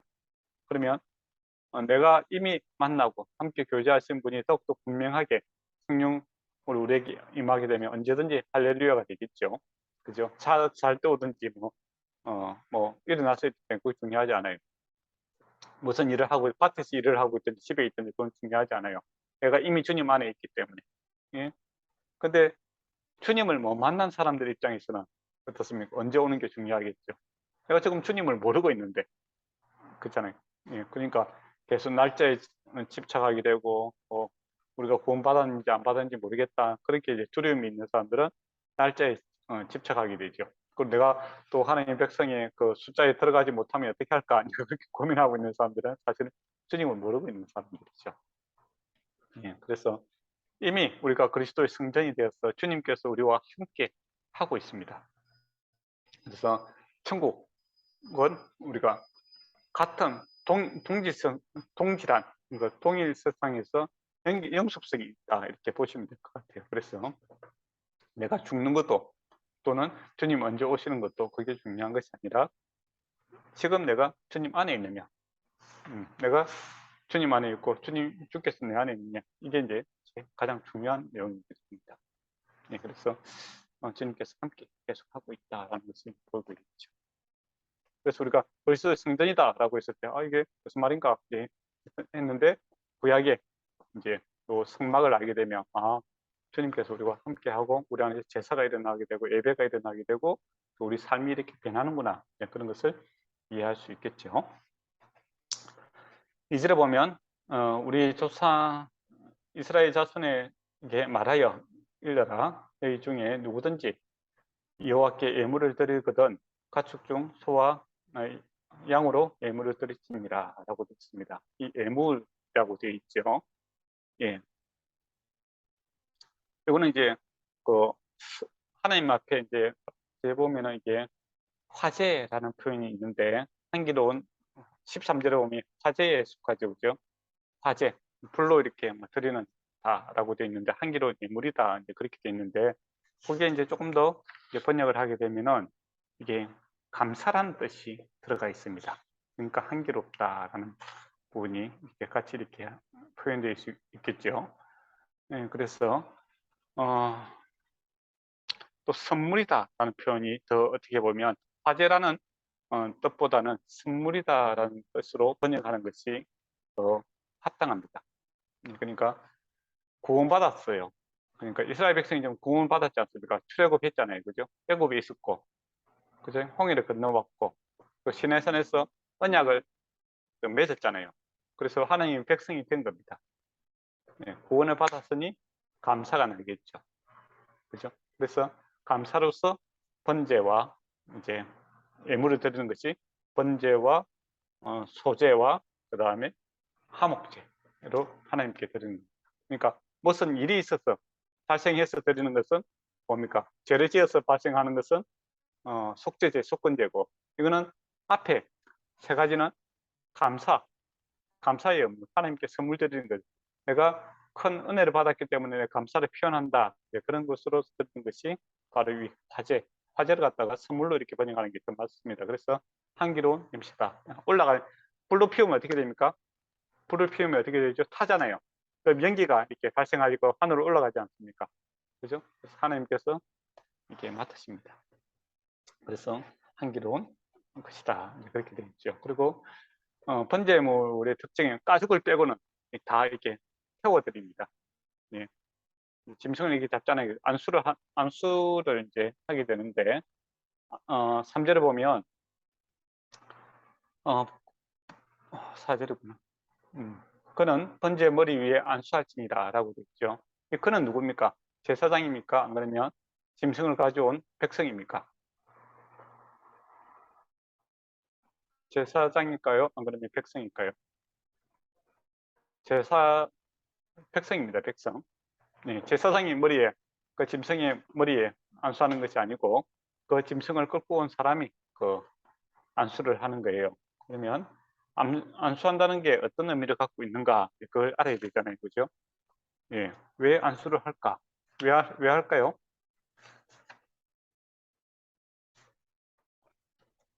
예, 하나가 되는 거죠. 예, 내가 죽어야 되는데, 예, 내가 이 하나가 되는 거 대신 죽는 거고, 또 증가된다, 이제 그런 것도 있죠. 세 가지 뜻이 있다고 합니다. 내가 이 짐승과 하나가 되는 것이고, 또 증가, 예, 뭐 감사를 증가하고 또 죄를 증가하는 것도 있고, 또 뭡니까, 그런 이제 뜻으로 이제 안수를 하는 거예요. 그러니까 이 짐승은 내가 하나가 된다, 예, 라는 의미로서 이제 안수를 하게 되는 거죠. 그때 이제 번제를 할 때는 이제 가죽을 벗기고 마디마디 다 자릅니다. 네, 근데 뼈를 꺾지 않고 마디만 이렇게 칼로 다 자르죠. 그리고 불에 이제 온전히 다 태워드리는 겁니다. 번제의 특징은 이제 온전히 태워드리는 것이 이제 특징이죠. 다 태워드리는 거. 그래서 주님께서 우리를 위해서 온전히 그 생명을 주시고 우리에게 모든 삶을 주신 것처럼 나 또한 주를 위해서 온 삶을 주님 앞에 드리겠습니다. 이제 그런 이제 막교환이 되는 것이죠.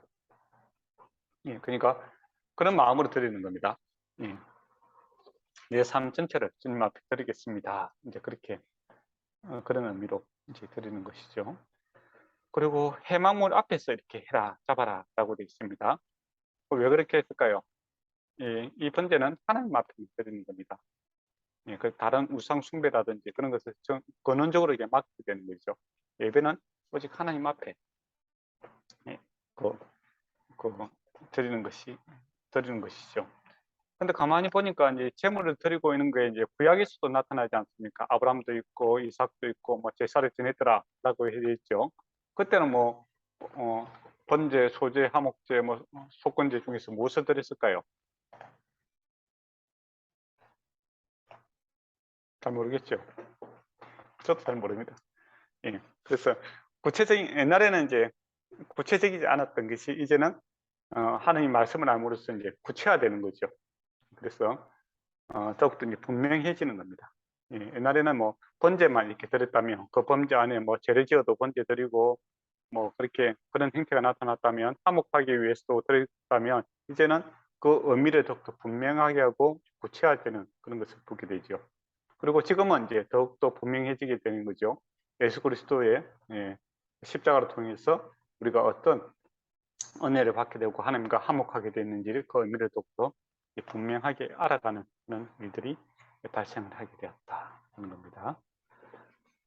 그리고 그래서 이제 불확실한 것들이 애매했던 부분들이 이제 좀 더 구체화됐고 또 우리가 예수님을 통해서 더욱더 분명하게 나타나는 거죠. 그래서 구약은 이 그림자와 같다면 실상 예수 그리스도가 이제 나타남으로써 그 의미를 더욱더 우리가 분명하게 알아갈 수 있는 은혜를 얻게 되었다 이렇게 보시면 될 것 같습니다. 그리고 제물을 드린다라는 것은 이제 주권이죠. 하나님 앞에 하나님께서 선택하시고 하나님께 은혜를 받고 모든 영광이 하나님께 있습니다라는 하나님의 주권을 인정하는 것이 바로 그 제사를 드리는 그런 모습입니다. 그래서 예배도 그렇잖아요, 그죠?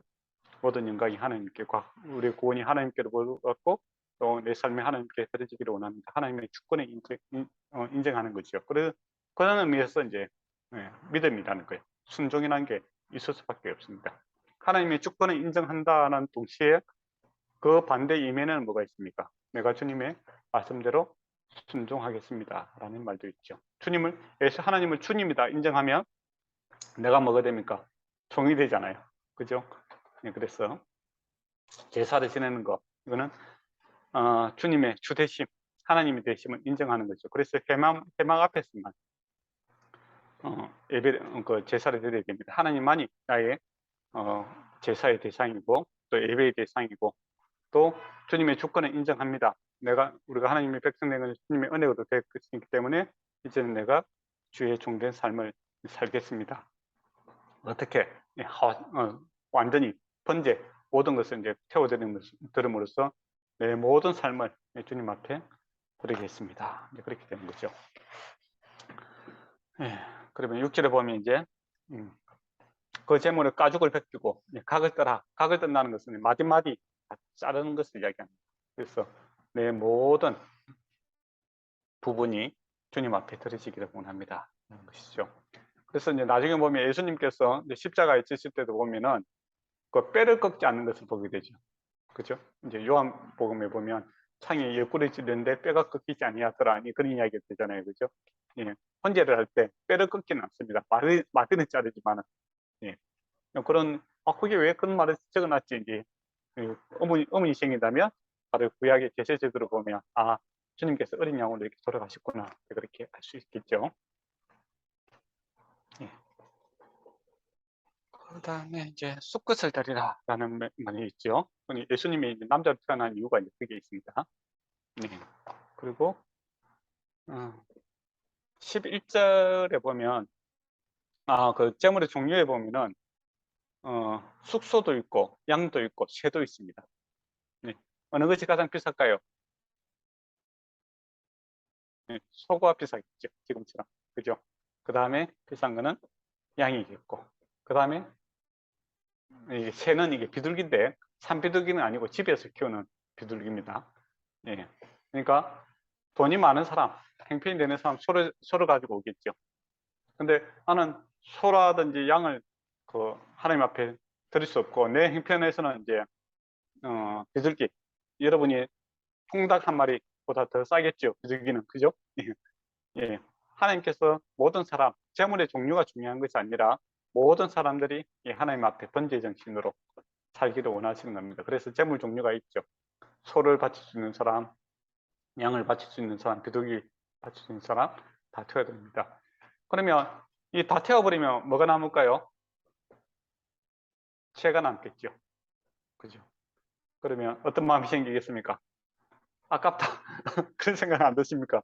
왜 다 태우는가? 다른 재물은 다 안 태우잖아요.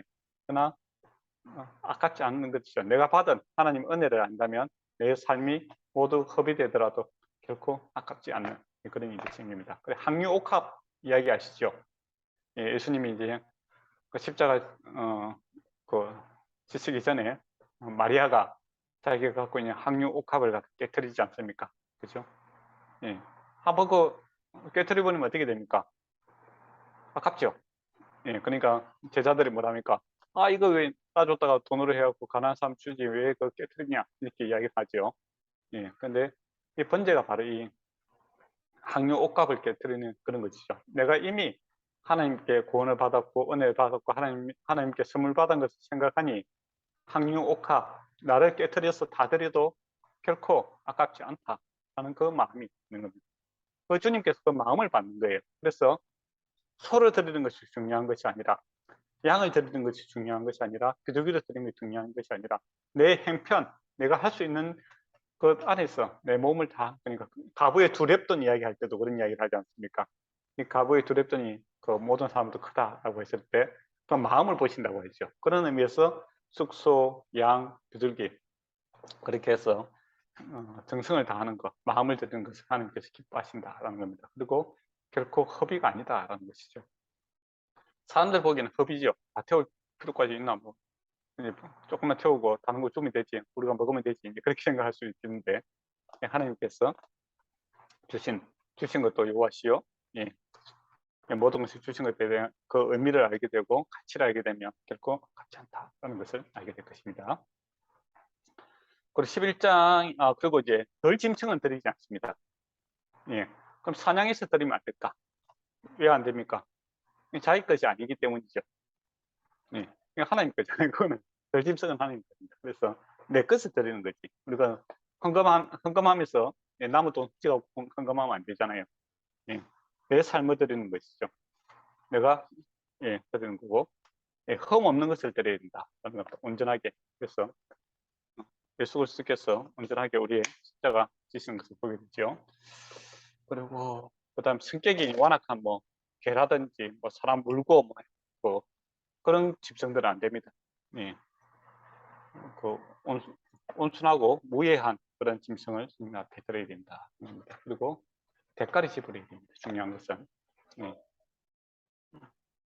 그 훔쳐서 한다든지 빌려서 하는 게 아니라 대가를 지불하고 예수님께서 우리의 죄가를 지불하고 우리를 구원하시지 않습니까? 그렇죠? 그런 의미에서 덜 짐승는 거 잡아서는 안 된다라는 것이죠. 그런 의미가 있다는 겁니다. 그리고 11절에 보면 제단 북쪽에서 여호와 앞에서 그것을 잡을 것이다 라고 얘기합니다. 그럼 남쪽에서 잡으면 안 됩니까? 그죠? 북쪽이다 라고 했으니까 의미가 있겠죠. 그래서 성막을 나중에 보면 양의 문이 있죠. 요한복음을 보면 양의 문으로 통과하시는 것을 보게 되는데 이제 그게 이제 북쪽으로 이렇게 들어서 성전에 들어가는 겁니다. 왜 북쪽이라고 했을까 하는 겁니다. 그것도 의미가 있겠죠. 예. 옛날에는 이제 지금은 이제 우리가 이제 방향을 딱 잡을 때 어디를 잡습니까? 북쪽으로 잡죠. 그죠? 북쪽을 기준으로 하지 않습니까? 북극성을 바라보며 북쪽을 해서 동서남북 이렇게 방향을 잡죠. 근데 이거는 이제 최근에 있었던 반향을 받는 방법이고 그 이전에는 또 이제 모세도 그렇고 뭐 근대화 되기 전까지는 항상 반향을 잡을 때 동쪽을 바라봅니다. 해 뜨는 곳 동쪽을 바라봤을 때 북쪽은 어느 파리가 와 있습니까? 왼파리가 있죠. 그죠? 우리가 얼굴을 딱 동쪽으로 향하면 왼쪽 팔이 북쪽을 향하지 않습니까? 그래서 오른쪽은 우리의 힘과 능력을 이야기하는 거고 왼쪽은 연약함을 뜻합니다. 북쪽은. 그러니까 이걸 의미를 상징적인 의미를 둔다면 그런 것이죠. 하나님 북쪽 하나님 앞에서 그것을 잡을 것이요 이렇게 한다면 우리가 이제 북쪽이다 하면 이제 연약함, 부족함 이런 것을 알게 되는 것이죠. 그러니까 우리가 그런 심정으로 짐승을 잡아야 된다는 겁니다. 그러니까 뭐 내가 이거 하나님 앞에 내가 잘해서 이렇게 하나님 앞에 드리는 겁니다 라는 것이 아니라 상한 심령이라고 하죠. 상한 심령을 가지고 내가 주님 은혜 없이는 하나님 앞에 나아갈 수 없고 내가 내 힘으로서는 죽은 지옥밖에 못 가고 우리가 애굽에서 종살이밖에 못 하는데 주님의 은혜로 내가 출애굽하게 되었고 하나님의 백성이 되었습니다. 그리고 하나님 백성으로 살아가는 데 있어서도 내가 정말 아는 것도 없고 어떻게 해야 될지 모르겠고 이 강야에서 막막합니다. 예. 상한 심령을 가지고 나의 부족함, 주의 은혜만을 바라는 마음으로 이 짐승을 잡아야 된다 하는 겁니다. 이게 예배의 정신이기도 하죠. 그죠? 그래서 예수님께서 이제 보면 성전에서 이렇게 기도하는 사람이 있지 않습니까? 바리새인은 와서 손을 들고 내가 주님 앞에 잘했습니다 이렇게 이야기를 하고 있고, 세리는 엎드려서 납작 엎드려서 아무 소리 못하고 이렇게 있는 모습을 보게 되죠. 그죠? 그때 예수님께서 세리를 칭찬하십니다. 이게 바로 북쪽에서 짐승을 잡는 심정이죠. 주님 앞에 섰을 때 주님 이만큼 했어요. 이렇게 당당하게 이렇게 하는 것이 아니라 내 삶을 돌아보고 내가 참 죄인됨과 내 부족함을 내가 정말 죽어야 될 죄인입니다 라는 심정으로, 상한 심령으로 이렇게 짐승을 잡는 그런 모습이 북쪽 여호와 앞에서 이렇게 짐승을 잡아라 이렇게 보시면 될 것 같습니다. 그리고 12절에 보면 머리와 각을 뜨고 그 머리와 기름을 베어낼 것이고 한데, 이 기름은 이제 우리가, 여러분 혹시 뭐 도축은 안 해보셨죠? 도축 안 해봤을 겁니다. 예, 도축된 것만 이렇게 먹어봤죠. 제 3국에 가면 이렇게 뭐 돼지 같은 거 잡고 이렇게 하는 거 보면 간 옆에 보면 이렇게 기름 덩어리가 있습니다. 네, 지금은 우리가 뭐 건강을 위해서 기름 별로 안 좋아하지만은 사실은 기름이 맛을 내는 중요한 요소입니다. 예, 그 부분을 이야기하는 거죠. 그것을 태워서 드리라 그렇게 이야기를 하고 있습니다. 그 간 주변에 있는 내장 지방이라고 할 수 있겠죠. 예, 그런 이제 지방들을 베어낼 것이요, 그것을 태워드리라라고 합니다. 사실 이제 고기는 이제 사실은 기름에 있어 맛이 납니다. 예, 요새 뭐 건강을 위해서 뭐 기름이 별로 안 좋아하는데 사실은 기름이 그 가치가 있어요, 옛날에는. 예. 그리고 13절에 보면 이 하제다라고 되어 있죠. 이 하제를 선물로 이렇게 번역하면 더 좋은 번역이 될 수 있습니다. 하나님의 여호와께 드리는 향기로운 냄새니라 올라가는 것이죠. 다 없어지지만은 하나님께서 기뻐하시는 것이다, 함량하신다라는 것이죠. 예.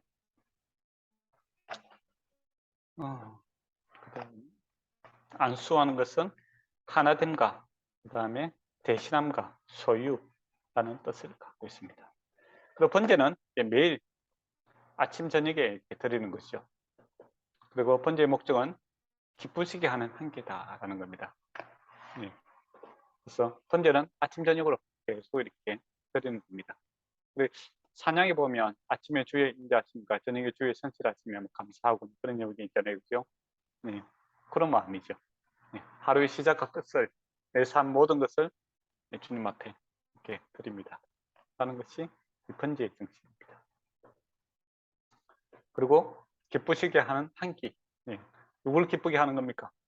내가 오늘 기분 좋았어, 나이스, 이게 아니라 하나님께서 기뻐하시는 삶 살았으면 이게 나이스가 되는 거죠.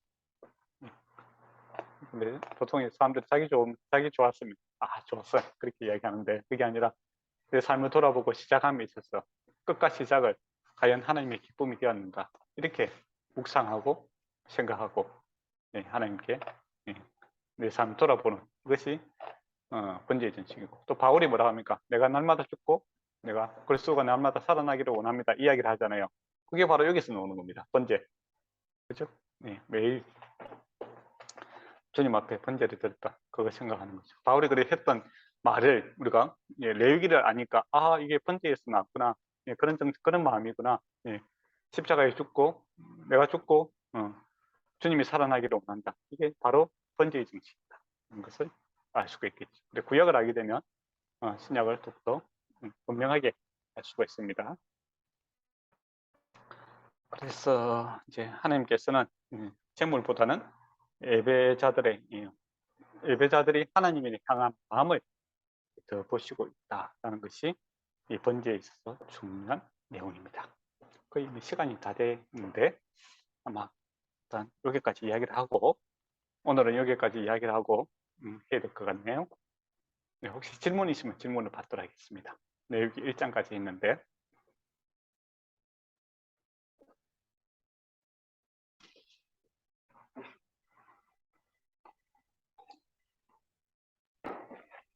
저 질문 하나 있는데요. 네.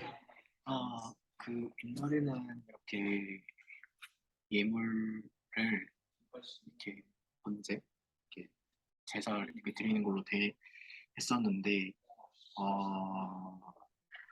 이제 현대 사회에 와서는 어떻게 해서 이제 헌금으로 이게 되는지 어떤 그런 뭐 신학적인 어떤 그런 관점이 있을까요? 헌금으로 전환됐다 이렇게 이야기하시는 거예요? 네, 이제 제사를 안 드리고, 네, 질문 좀 헌금이라고 이상한데, 하기보다는 예, 네, 예배라고 이렇게 하는 게 좋을 것 같아요. 예배, 그건 예배로 전환이 되었다라는 겁니다. 근데 예배의 정신은 이제 다 연결되잖아요. 하나님 앞에서만 드려야 된다. 그리고 우리가 예배가 하나님께 감사잖아요. 구원받은 자가 하나님께 감사드리는 반응이니까 헌제도 하나님 앞에 감사하는 거고, 또 주님께서 온전히 우리를 위해서 다 헌신했기 때문에 나도 온전히 주님 앞에 다 드리겠습니다 라는 것이 예배고, 그죠? 그리고 값을 지불했지 않습니까? 그죠? 그래서 이제 내가 받은 그 짐승을 주님 앞에 드리는 것이고, 또 헌금을 하는 것도 나오잖아요. 그죠? 예, 나중에 이제 레위기에 이렇게 쭉 보면, 뒤에 보면 장막을 유지하기 위해서 이렇게 예물을 드리는, 또 속죄제 속건제를 할 때 제사장들이 유지하기 위해서 제물을 드리는 실제적인 그런 모습들이 놓이게 되는 겁니다. 기능적인 그런 모습들이 있죠. 그게 이제 현대교회에서 드리는 이제 그 헌금이라고 이렇게 보시면 될 것 같아요. 그 헌금의 용도가 어떻게 쓰여지는가라고 했을 때, 당시에 이제 재물들이 어떻게 쓰여지는 걸 보면 되죠. 이제 하나님의 예배 드릴 때 온전히 태워드리는 것도 있고, 그다음에 속건제, 속죄제, 화목제 이런 거 보면, 속건제, 속죄제는 이제 제사장들에게 나눠주잖아요. 그러니까 제사장들이 이제 생활을 유지해야 되는 부분도 있고, 또 화목제는 뭐죠? 다 태워드리는 것이 아니라 일부만 태워드리고, 그 함께 있는 사람들과 함께 이것을 나누어 먹는 것을 보게 됩니다. 그래서 우리가 헌금을 가지고 예배 드리고 나서 성도들과 함께 이제 교제하고 식사도 하고, 또 교제 비용으로 쓰기도 하고, 또 성막을 유지 보수하면 또 쓰잖아요. 그죠? 또 교육 용도로도 쓰고, 그렇게 그런 목적들이 이제 그렇게 되는 거죠. 그래 보면 이제 지금 우리가 하고 있는 것과 구약에서 하고 있는 내용들이 사상적으로, 생각적으로, 의미적으로 일맥상통하다 이렇게 보시면 될 것 같습니다. 그래서 구약의 그 제사의 모형들, 그러니까 짐승을 잡고 이런 것들은 예수 그리스도 십자가 안에서 어린 양으로서 다 해결되었고, 그렇지만 그 의미가 그 현대 교회 예배를 통해서 재현되고 있다 이렇게 보시면 될 것 같네요. 예, 그래서 또 예배 드리는 사람들도 우리가 드리는 예배의 의미를 찾으려고 하면 구약의 제사제들 아니면은 그 의미가 더욱더 분명해지는 거죠. 예, 그래서 우리가 이 얘기를 공부하는 이유도 크게 있습니다. 네, 혹시 답이 되었습니까? 네, 너무 이해 잘 됐습니다. 감사합니다. 혹시 재현 자매는 그 질문이 있습니까? 네, 질문이 하나 있는데 저는 예, 들리? 예, 저는 지금부터 들립니다. 예. 네. 그 이제 제사를 지내던 그 그러니까 그 시대 때는 옛날 사람들은 이제 무의식으로 죄를 지었을 때 어떻게 했었는지 궁금해요. 그래서 그때그때마다 이제 하나님이 벌을 주셔서 깨닫게 했는지 아니면은 그냥 몰빵으로 해서 제사를 드렸는지. 아, 네, 궁금해요. 정말 좋은 질문이었습니다. 예, 오늘 레위기에 보면은 그 속건제, 숙제제 이런 거 보면 앞에 이제 번제, 소제, 화목제 이제 나중에 이야기했는데, 어쨌든 이는 하나님 앞에 정상적인 감사의 의미가 많이 있고, 죄를 지었을 때는 속건제, 숙제제가 있어요. 근데 거기 보면 고의로 지은 죄는 없어요. 네, 제물을 드리는 방법이 없어요. 그러니까, 그리고 또 선지자들이 고의로 죄를 지으면은 하나님께서 용서하지 않는다, 그렇게 이야기를 하십니다. 그러면 이제 큰일 났죠. 그렇지 않습니까? 내 삶을 보고 여러분의 삶을 봤을 때 죄를 지었을 때는 사실은 고의를 짓습니다. 알면서도 짓죠. 그렇지 않습니까? 예. 그렇다고 해서 즉각적으로 이렇게 죽이시지는 않잖아요.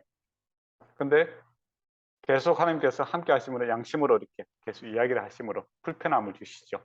그러다가 회개 않을 때는 마음을 불편하게 하시고 또 다른 사람을 통해서 계속 말씀을 통해서 주변 사람을 통해서 나중에는 그래도 안 되면 또 환경이 어렵게 하시고 뭐 그렇게 해서 결국은 해결을 시키시잖아요. 그죠?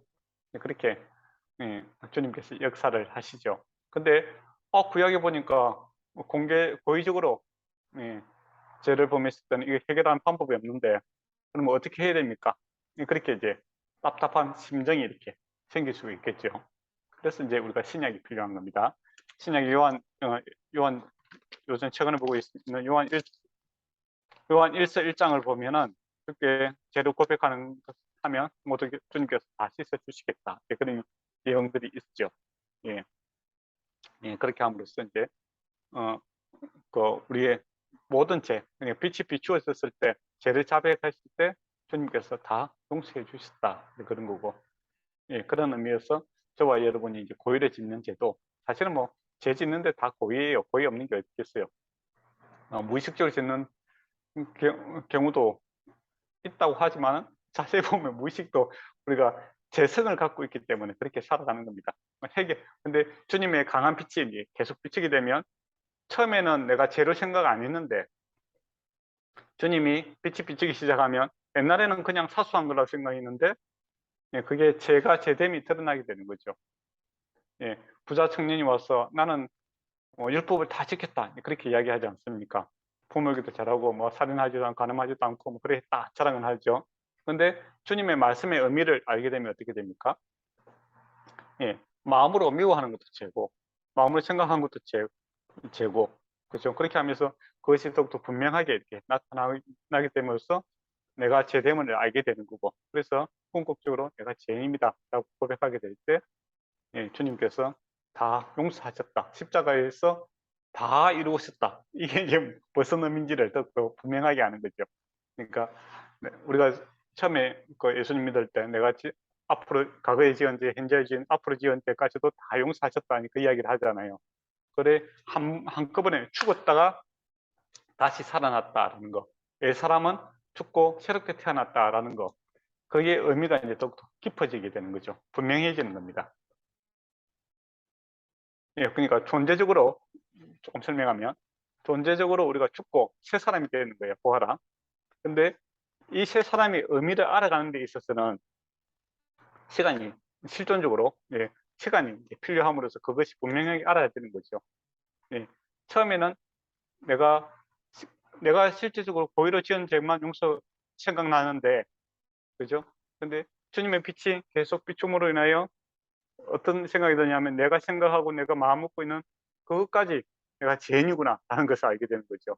그래서 오라 공고한 자로다 라고 이야기를 하게 되고 바울 같은 경우는 어떻게 합니까? 사역을 한참 하고 나서 사도생활을 많이 하고 나서 내가 악의 개수다 라고 이야기를 하고 있어요. 예, 그러면 바울이 뭐 죄를 많이 지었고 다녔나 그게 아니라 주님의 빛이 강하게 비치니까 예, 그 이전에는 죄로 생각하지 않았던 부분 소위 말하는 무의식이라고 할 수 있겠죠. 그런 부분까지도 근본적으로 악의 개수다. 내가 죄밖에 지을 수 없구나 라는 것을 알게 되는 겁니다. 근데 동시에 알게 되는 것은 이 죄악 덩어리인 나를 주님께서 대신 십자가 지심으로 나를 구원해 주셨다라는 이 큰 은혜를 경험하게 되는 것이죠. 예, 그래서 예, 이미 저와 여러분이 죄에서 자유함을 얻은 사람입니다. 전 자매도 그렇고 저도 그렇고 목사님도 그렇고 이제 이미 다 구원받았다라는 의미를 더욱더 분명하게 알 수 있는 거죠. 통으로 이미 다 구원을 받았습니다. 근데 그 가치를 알아가는 것은 동시적으로 두 가지가 나타나게 돼요. 빛이 비치게 되니까 나의 모습, 사람, 로마서에서 이야기한 사람의 모습이 나타나게 돼요. 그래서 내가 참 죄인입니다, 죄인입니다 하는 것을 알게 되는 동시에 또 새 사람, 주님께서 내게 주신 새로운 생명이 얼마나 가치 있는가를 알게 되는 그런 모습이 동시에 이렇게 나타나게 됩니다. 답이 되는지 모르겠는데 예. 감사합니다. 예, 조금 내가 잘못했다면 다시 한번 설명해 줄 수도 있습니다. 아니요, 이해 잘 됐어요.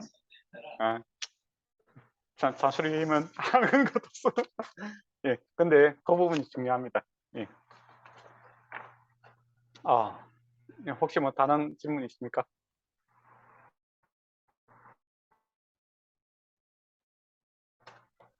괜찮습니다.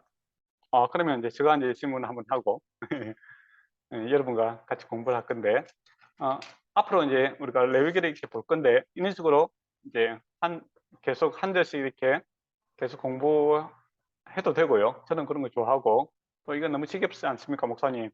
빨리 끝내기를 원합니다. 라고 하면 빨리 끝낼 수도 있습니다.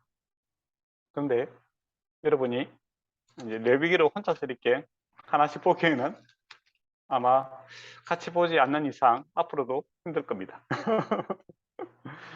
예. 하나씩 보면서 그 의미를 좀 알아가는 것도 참 귀한 시간이 될 겁니다. 예. 제가 목사 한지 한 20년 가까이 됐는데도 사실은 레위기 설교를 거의 안 해봤습니다.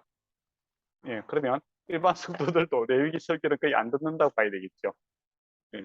그렇지만은 이 레위기를 공부를 해보면 참 은혜가 될 줄 저는 믿습니다. 그래서 시간이 좀 걸리더라도 처음에는 이렇게 번제 소재 이렇게 하나씩 알아가고 나중에 여러분이 지칠 때쯤 되면 제가 빨리 진도를 내서 빨리 끝내도록 하겠습니다. 예. 그러면 오늘 기도하고 마칠까요? 누가 기도하실래요? 네, 제가 기도하겠습니다. 예. 하나님 아버지, 신학강의가 다시 시작되게 해주시면 정말 감사드립니다. 다시 시작하면서 레위기 말씀으로 함께 알아가는데 참 하나님 말씀을 읽어나가면서 참 쉽지만 않은 레위기 말씀이지만 이렇게 함께 공부하면서 또 부어주시는 은혜를 경험하고 은혜를 또 누리며 살아가게 하여 주시옵소서.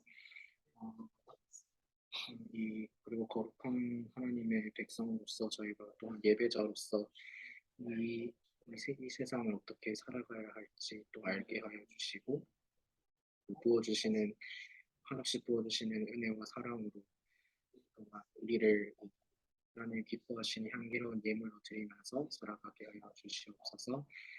또 그 일주일의 평생을 하나님의 말씀을 사모하면서 또 하나님께서 말씀으로 저희를 조명하여 주셔서 그를 회개하면서 하나님을 또 믿음을 살아갈 수 있도록 아버지 은혜를 내려주시옵소서. 다음 주를 또 기대합니다. 감사드리며 예수님 이름으로 기도드렸습니다. 네. 아멘.